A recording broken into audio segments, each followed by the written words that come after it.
सूचना सेठ के दिमाग में क्या चल रहा है? पुलिस 6 दिनों तक लगातार उसके दिमाग की हर एक एंगल को तलाशने की कोशिश कर रही है कि आखिर सूचना सेठ जो माँ है उसके दिमाग में वो क्या चीज पनपी थी जिसके बाद उसने अपने बेटे को मौत की नींद सुला दिया। लेकिन लगातार 6 दिनों तक उसके दिमाग की हर एक एंगल को खंगालने के बाद पुलिस के हाथ अब तक कुछ खास लगा नहीं है। इसके बाद सोमवार यानी आज ही के दिन उसे जब कोर्ट में दोबारा पेश किया गया तो गोवा पुलिस ने कहा कि जनाब ये मैडम सहयोग नहीं कर रही है, इनका रिमांड बढ़ाया जाए। जिसके बाद जज साहब जो क्राइम हुआ था उसे देखकर समझ चुके थे और 5 दिन की पुलिस रिमांड और बढ़ा दी जाती है।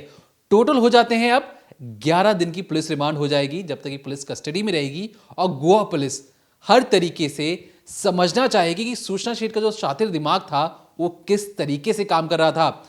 आज डिकोडिंग क्राइम में हम आपको बताएंगे कि किस तरीके से सूचना सेठ ने 22 घंटे पहले ही अपने बेटे को मौत की नींद सुलाया। जब भी वो बाथरूम जाती अपने मरे हुए बेटे के सिर पर हाथ फेरती, फिर बाथरूम जाती और आते हुए उसे देखते हुए लेट जाया करती। इसके बाद वो अपने पति या कहे एक्स हस्बैंड को मैसेज भी करती है। वो क्या मैसेज करती है इस डिकोडिंग क्राइम में आज हम आपको वो भी बताएंगे। याद रखिए बेटी की मौत हो चुकी है। 22 घंटे वो अपने बेटे की लाश के साथ लेटी रहती थी, बकायदा अपने हस्बैंड को मैसेज करती थी अगर तुम्हें मेरे बेटे से मिलना है तो फलाने फलाने जगह पे आ जाओ। वो कौन सी जगह थी इस डिकोडिंग क्राइम में आज आपको वो भी बताएंगे। और आखिर में सूचना सेठ और वेंकट रमन पुलिस थाने में एक दूसरे को देखते हैं, आमने सामने बैठते हैं और पुलिस वालों के सामने मियां बीवी के बीच में झगड़ा शुरू हो जाता है। किस बात को लेकर झगड़ा हुआ, क्या क्या चीजें सूचना सेठ ने अपने पति या वेंकट रमन को कही और वेंकट रमन ने सूचना सेठ को क्या जवाब दिया, आज वो भी आपको बताएंगे। वो ये सवाल है जहां आपको मीडिया के किसी खबरों में ये जानकारी नहीं मिलेगी। हम एक्सक्लूसिव जानकारी आपके लिए लेकर आए हैं और बताएंगे कि मियां बीवी के बीच में 15 मिनट में वो क्या क्या बातें हुई हैं। ऐसी बातें हैं जिसे सुनकर आपको भी शौक लग सकता है। तो वेंकट रमन जो पति हैं वो अपनी बीवी पर कई सारे एलिगेशन लगाते हैं और आखिर में बात करेंगे उस वकील के बारे में जिसने कहा है कि जो पति है, अगर पति के ऊपर आरोप साबित भी हो जाता है जिस तरीके से सूचना सेठ लगा रही है, तो सूचना सेठ को क्या हक मिल जाता है अपने बेटे को मौत की नींद सुलाने का। तो शुरू से बात करते हैं किस तरीके से होटल में कब एंट्री होती है सूचना सेठ की और एंट्री के कितने घंटों बाद वो अपने बेटे को मौत की नींद सुला देती है, इसके बारे में बात करेंगे। तो जिस तरीके से सूचना सेठ की तमाम खबरें सामने आ रही हैं, पुलिस पूछताछ में उससे कई सारे सवाल जवाब कर रही है लेकिन ठीक से वो कोई जवाब नहीं दे रही। एक तो बार बार वो यही बोल रही है कि मैंने अपने बेटे का कत्ल नहीं किया, मैंने अपने बच्चे को नहीं मारा, बल्कि जब मैं सोकर उठी तो वो पहले से मरा हुआ था। एक लाइन उसने पकड़ी हुई है, वो बार बार यही चीज़ कह रही है और पुलिस के दिमाग में भी अब ये चीज़ें आ रही हैं कि उन्हें किस तरीके से इन्वेस्टिगेशन करनी चाहिए। क्या उन्हें सूचना जो कह रही है उसे मानकर भी एक बार इन्वेस्टिगेशन करनी चाहिए? क्योंकि जब पुलिस ने ये सब चीज़ें खंगाली तो पुलिस को ये भी पता चला कि जो होटल का कमरा है, जिस कमरे में वो ठहरी हुई थी अपने बच्चे के साथ, उसमें कोई आया भी नहीं है। तो कौन सा वो तीसरा शख्स है जो कत्ल कर सकता है अगर सूचना ने नहीं किया तो? अब जब सूचना पूरा प्लान बनाती है, जिस तरीके से उसका अपने पति से विवाद चल रहा था, 6 तारीख को सैटरडे वो सोचती है कि क्यों ना गोवा निकला जाए, अपने बच्चे को घुमा कर ले आऊँगी और इसीलिए पूरे दिन का काम निपटाती है।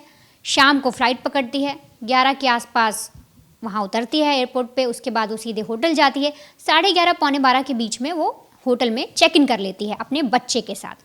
अब चेक इन करने के बाद 404 रूम में ठहरती है।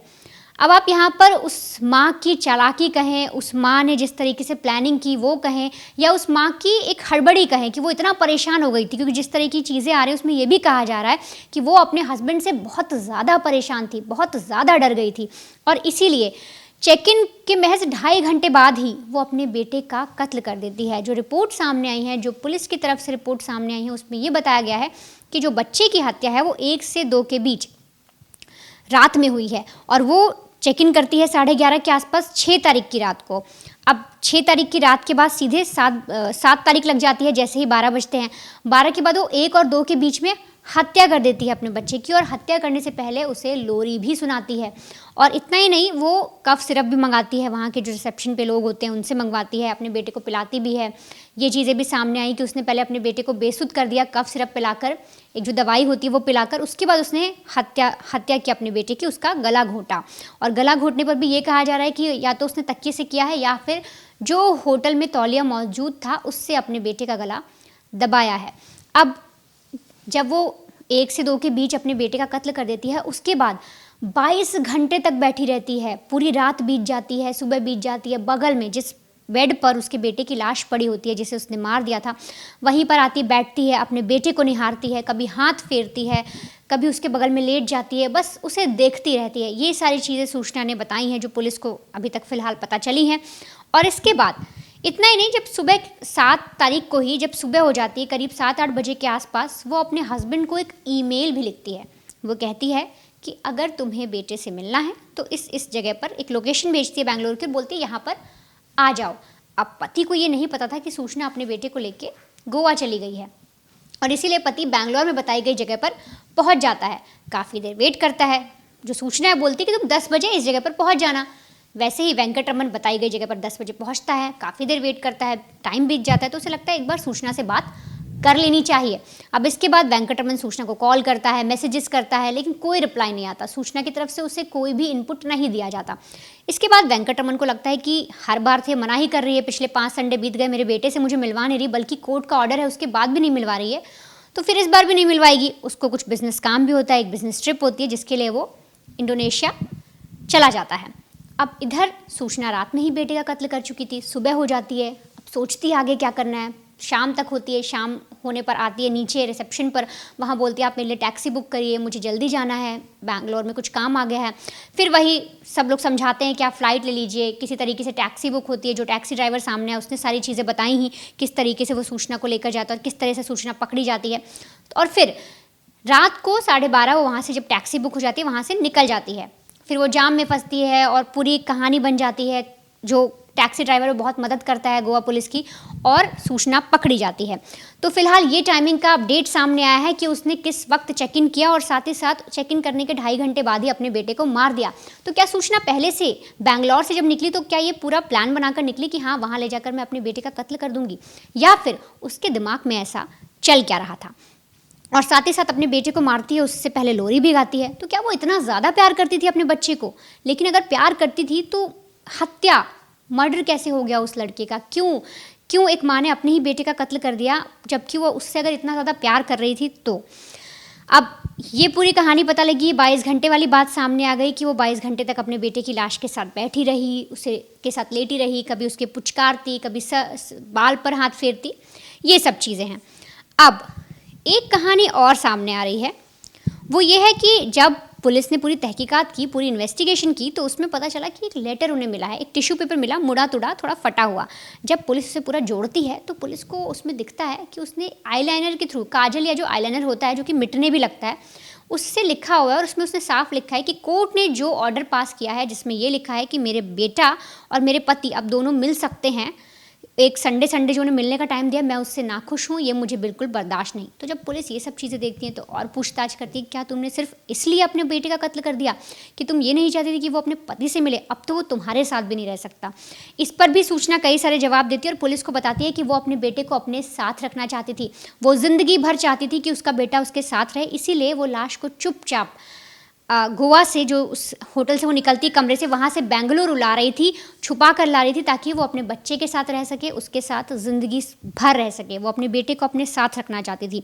और अब एक अहम चीज़ और सामने आ रही है कि जब पुलिस ने, जो वेंकटरमन है सूचना के जो हस्बैंड हैं, जिनके साथ उनका तलाक का पूरा मामला चल रहा है कोर्ट में, और इधर जो सूचना है, दोनों का जब आमना सामना होता है जेल में, तो वेंकटरमन काफ़ी ज़्यादा दुखी होते हैं, लेकिन उन गुस्से से भी भरे होते हैं कि किस तरीके से सूचना ने उनके बेटे को मार दिया। जो बच्चा उन्हें खुशी देता था वेंकटरमन को, अब वो इस दुनिया में नहीं है, और इसलिए वो बहुत दुखी और गुस्से में होते हैं। और वो सूचना से पूछते हैं कि तुमने मेरे बेटे का कत्ल क्यों किया?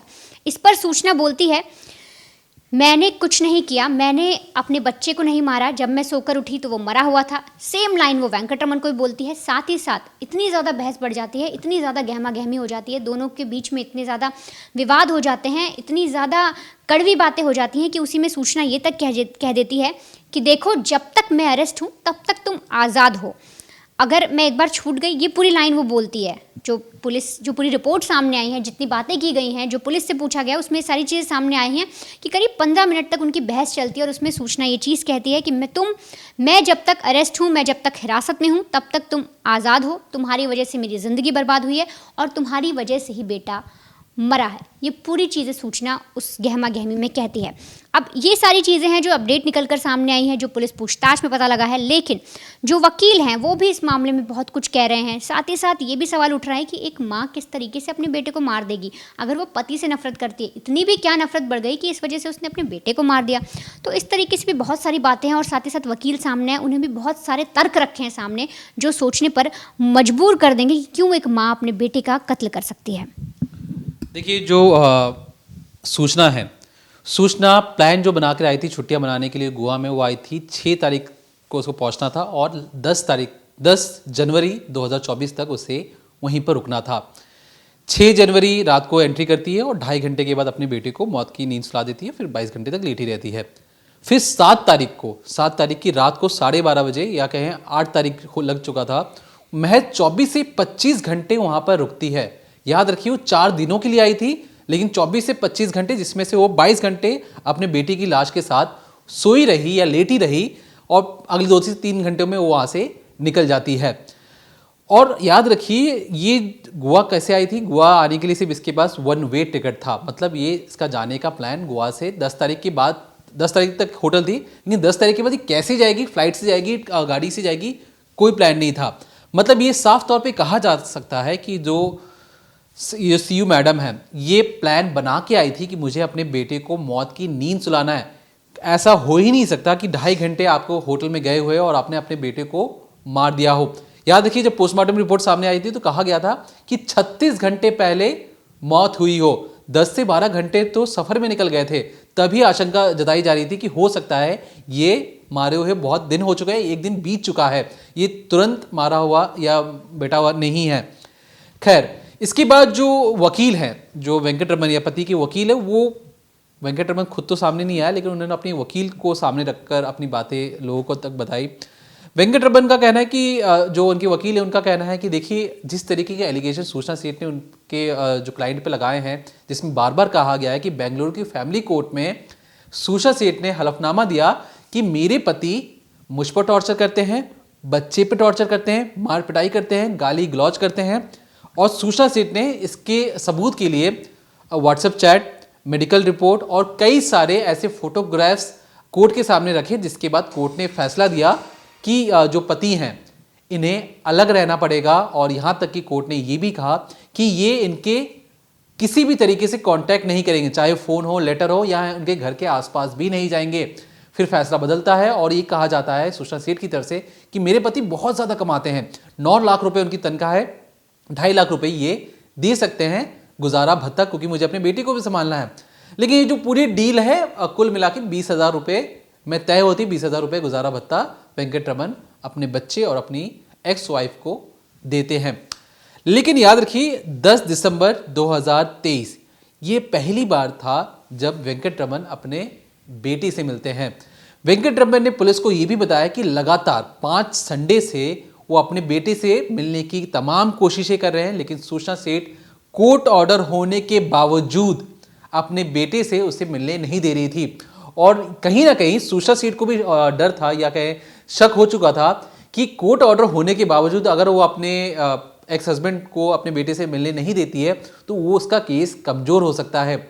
अब केस कमज़ोर होना, अपने पति से नफरत होना और बेटे का बार बार वीडियो कॉल के जरिए, कॉल के जरिए अपने पिता से बात करना, कहीं ना कहीं सूचना सेठ के अंदर खुंदक पैदा कर रहा था। उसे लग रहा था कि मैं तमाम कोशिशें कर रही हूं अपने बेटे को अलग रखने के लिए, क्योंकि वो इंसान ऐसा है जो मारता पीटता है।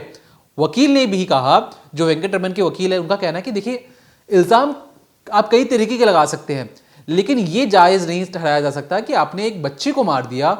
ये किस तरीके का काम है? आप याद रखिए, साबित नहीं हुआ है अभी तक।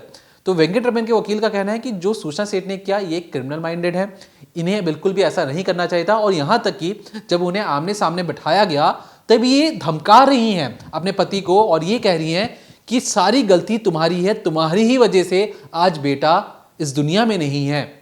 ये माँ है, सूचना सेठ सीईओ हैं। फिर जो वेंकटरमन के वकील हैं उन्होंने आगे ये भी कहा कि देखिए अब वो तमाम कोशिशें करेंगे किसी भी तरीके से सूचना सेठ को कड़ी से कड़ी सज़ा दिलवा सकें, क्योंकि सूचना सेठ ने जो कृत्य किया है और वो भी सिर्फ इसलिए कि सिर्फ नफरत की इंतहा। और दूसरी तरफ जो सूचना सेठ है उसका ये दावा है कि वो अपने बेटे को अपने पिता से इसलिए अलग कर रही थी क्योंकि जो उनका पिता है वेंकटरमन है, उनका ये दावा है क्योंकि हैवान है, शैतान है, वो मारता पीटता है, उतना प्यार नहीं करता जैसा वो प्यार करती हैं। लेकिन ये कैसा प्यार है जहाँ पर अपने बेटे को मौत की नींद सुलाकर उसे घूरना, 22 घंटे तक उसके बगल में लेटे रहना, ये माँ का प्यार नहीं हो सकता। अगर आपको बचाना ही था तो आप कई तरीके अपना सकती थी। आपने दूर रखने की भरसक कोशिश की, दूर जब वो नहीं हो पाया तो उसे बेटे को ही रास्ते से हटा दिया। ये कैसी ममता है। फिलहाल के लिए इतना ही। जो भी नया अपडेट होगा आप तक जरूर पहुंचाते रहेंगे। तब तक देखते रहिए क्राइम तक।